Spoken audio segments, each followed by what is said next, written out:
বলতে পারেন কোন প্রাণীর চোখের রং পরিবর্তন হয় ঋতুর সঙ্গে? অদ্ভুত শোনালেও এটা কিন্তু সম্ভব, কারণ যে প্রাণীটার কথা বলছি সেই প্রাণীর ঋতুভেদে রং পরিবর্তন হয়, কখনো গাঢ় নীল, কখনো বা সোনার মতো রং হয়ে যায়, অর্থাৎ সোনালী বর্ণ ধারণ করে। সেটা কোন প্রাণী? Arctic reindeer.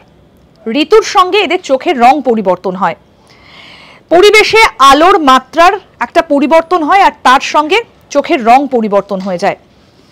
কখনো কখনো দেখা যায় যে চোরা শিকারী, তাদের হাত থেকে রক্ষা করার জন্য এবং দৃষ্টিশক্তি যাতে আরেকটু তীক্ষ্ণ হয় সেজন্য এরা চোখের রং পরিবর্তন করে নেয়।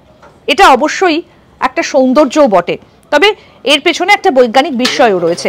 গ্রীষ্মের শীতে বিবর্ণ হওয়ার সঙ্গে সঙ্গে প্রাণীর চোখ সোনালী রং থেকে গভীর নীল হয়ে যায়, অর্থাৎ প্রবল গ্রীষ্মে এবং প্রবল শীতে এই প্রাণীর চোখের রং সোনালী থেকে নীল হয়ে যায়।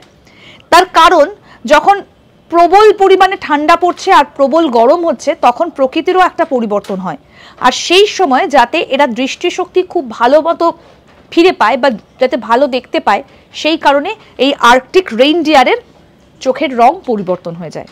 দেখতে থাকুন আজ তাক বাংলার ইউটিউব চ্যানেল, সাবস্ক্রাইব করুন।